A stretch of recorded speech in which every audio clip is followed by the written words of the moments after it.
الحمد للہ رب العالمین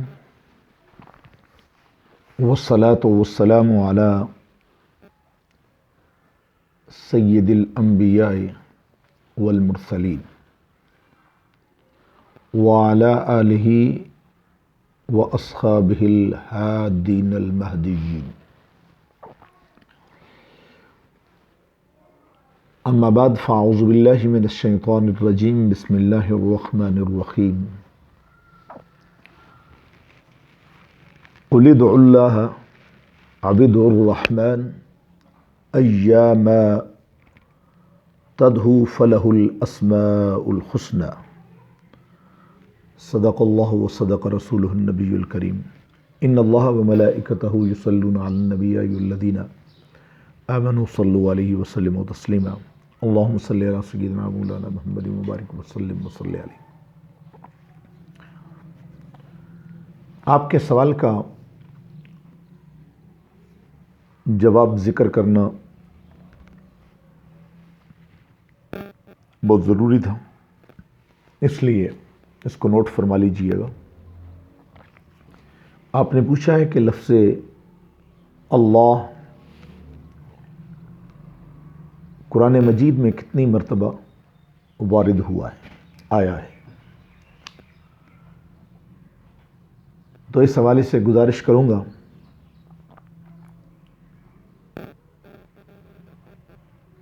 اللہ ذوالجلال کے نام نامی، اسم گرامی، اسم جلالت اللہ قرآن مجید میں یہ ذاتی نام ہے۔ 2697 مرتبہ قرآن پاک کے اندر یہ لفظ اللہ آیا ہوا ہے۔ مثلا بسم اللہ الرحمن الرحیم، یہ جو ہر کام سے پہلے رسول اللہ صلی اللہ علیہ وسلم نے فرمایا ہے کہ آپ بسم اللہ کا ورد کریں، بسم اللہ پڑھیں، بسم اللہ سے کام کو شروع کریں، ہر اچھے کام کو، نیک کام کو، محترم کام کو اللہ کے نام سے۔ تو اس بسم اللہ کے اندر ایک لفظ اللہ اس میں ذات ہے، اور دو الرحمن اور الرحیم، دو اس میں صفات ہیں۔ تو یوں اس کی کاؤنٹنگ کرتے ہوئے لکھا گیا ہے قرآن کریم کے اندر جتنی مرتبہ بھی لفظ اللہ آیا ہے اس کی کاؤنٹنگ کی گئی ہے تو یہ تقریباً 2697 مرتبہ بنتی ہے۔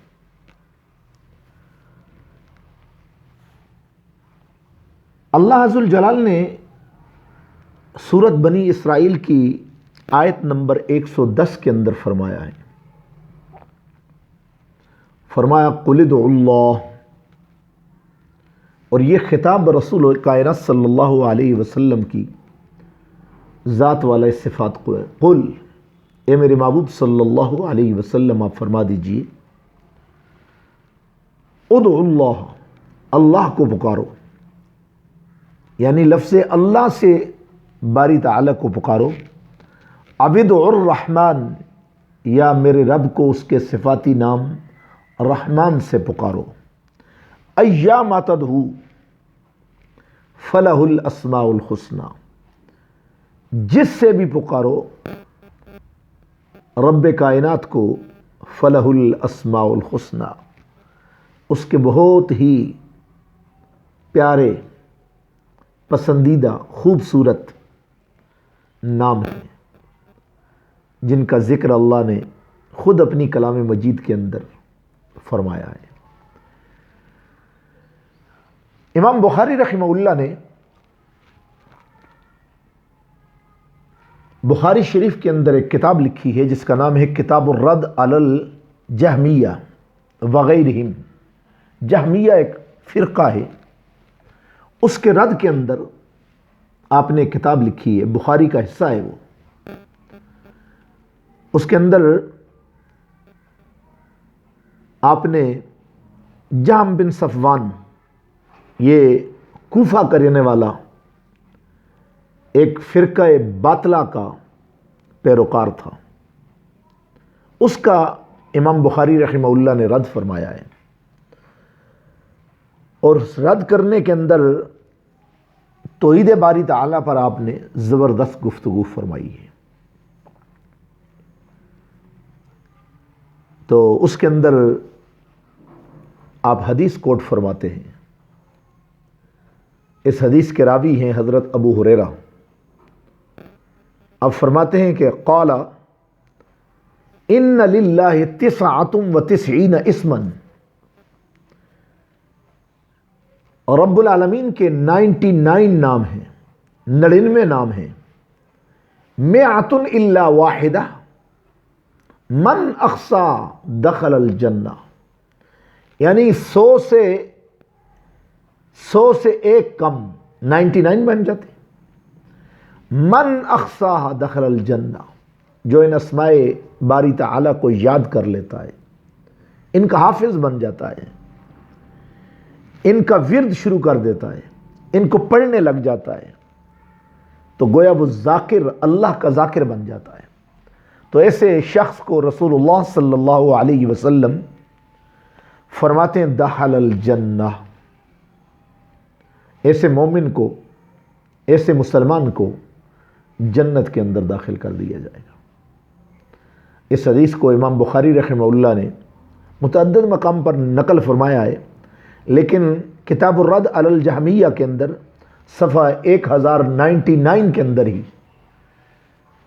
اس حدیث کے اندر جو اسماء کا ذکر ہے وہ 99 ہے، اور صفحہ بھی اس کا 1099 جلد دوم کے اندر بنتا ہے۔ تو اس کے اندر بھی اللہ ذوالجلال کے اسماء صفاتیہ کا ذکر موجود ہے۔ پھر ایک اور سورۃ الاعراف کے اندر آتا ہے وَلِلَّهِ الْأَسْمَاءُ الْحُسْنَى فَادْعُوهُ بِهَا، اللہ کے بہترین اسماء ہیں، ان کے ساتھ انہیں پکارو۔ تو یہ لفظ اللہ جو ہے نا، اللہ، یہ اللہ کا ذاتی نام ہے، اور باقی جتنے بھی آپ کو رحمان ہے، رحیم ہے، تواب ہے، خبیر ہے، بصیر ہے، سمیع ہے، قدیر ہے، علیم ہے، بذات الصدور ہے، عالم الغیب ہے، السلام ہے، المتکبر ہے، العزیز ہے، الحکیم ہے، جتنے بھی آپ کو نام قرآن پاک کے اندر نظر آتے ہیں یا احادیث نبویہ کے اندر آتے ہیں، وہ سارے کے سارے رب العالمین کے صفاتی نام ہیں۔ علامہ بدر الدین عینی رحمہ اللہ فرماتے ہیں کہ یہ جو اللہ کے نام ہے نا، اللہ کے نام، اور یہی بات علامہ ابن حجر عسقلانی رحمہ اللہ نے بخاری کی شرح کے اندر نقل فرمائی ہے۔ آپ فرماتے ہیں کہ یہ لفظ اللہ کیا اللہ کی ذات کا عین ہے یا غیر ہے؟ تو یہ ہر دونوں محدثین اس کو ذکر کرتے ہوئے فرماتے ہیں اس میں اللہ جو ہے نا وہ مسمى کا عین نہیں، غیر ہے۔ فرمایا یہ بھی نظریہ ہے کہ اس میں اللہ جو ہے نا مسمى کا غیر بھی نہیں۔ پھر آگے فرماتے ہیں لفظ اللہ نہ اس میں ذات کا عین ہے نہ اس میں ذات کا غیر ہے، یہ وہ اللہ کا عظیم نام ہے جس سے اس کو پکار کر ہم صبح و شام اس کی یاد کرتے ہیں۔ لہٰذا جس من کے اندر، جس دل کے اندر، جس زبان سے لفظ اللہ بار بار نکلتا ہے، پھر اس کے دل سے دنیا و ما فیہا کا خوف بالکل ختم ہو جاتا ہے۔ وہ اس میں ذات کا ذاکر ہوتا ہے، اور اس میں ذات کا جو ذاکر ہوتا ہے وہ اللہ کا بڑا محبوب ہوتا ہے اور اللہ کے بڑے قریب ہوتا ہے۔ اس لیے ہمیں چاہیے کہ ہم اس رب کو ہمہ وقت یاد کریں۔ اللہ ہم سب کو اس رب کو یاد کرنے کی توفیق عنایت فرمائے، اور رب کی یاد کے لیے سب سے انمول ذریعہ نماز پنجگانہ ہے کہ نماز پڑھیں۔ ان الصلاۃ تنہی عن الفحشاء والمنکر، نماز آپ کو جہاں قرب خداوندی کے اندر لے جائے گی، وہیں آپ کو منکرات سے اور گندی عادات سے، گندے کاموں سے، برائی سے، بے حیائی سے دور کر دے گی۔ اس لیے ہمیں چاہیے کہ ہم اپنے رب کو کما حق ہو صبح و شام یاد کرنے کا جو ذریعہ ہے نماز، اس نماز سے اپنے رب کو یاد کریں تاکہ ہم اللہ کے قرب کے اندر جائیں، اور اسی نماز سے اللہ کی یاد بھی ہوگی اور رسول اللہ صلی اللہ علیہ وسلم بھی خوش ہوں گے، کیونکہ الصلاۃ معراج المؤمنین قرۃ عینی فی الصلاۃ۔ اور صحابہ اکرام کو دیکھیں، اہل بیت مصطفیٰ کو دیکھیں، اولیاء کاملین کو دیکھیں، علماء ربانیین کو دیکھیں، جتنے بھی اللہ کے مقبول بندے گزرے ہیں وہ نماز کے خوگر تھے۔ اس لیے یہ اللہ عز الجلال کی ذات کو یاد کرنے کا بہترین ذریعہ ہے۔ تو میں عرض کر رہا تھا کہ قرآن کریم کے اندر یوں اتنی مرتبہ یعنی 2697 مرتبہ اللہ عز الجلال نے اپنا ذکر فرمایا ہے۔ اللہ عمل کی توفیق عنایت فرمائے۔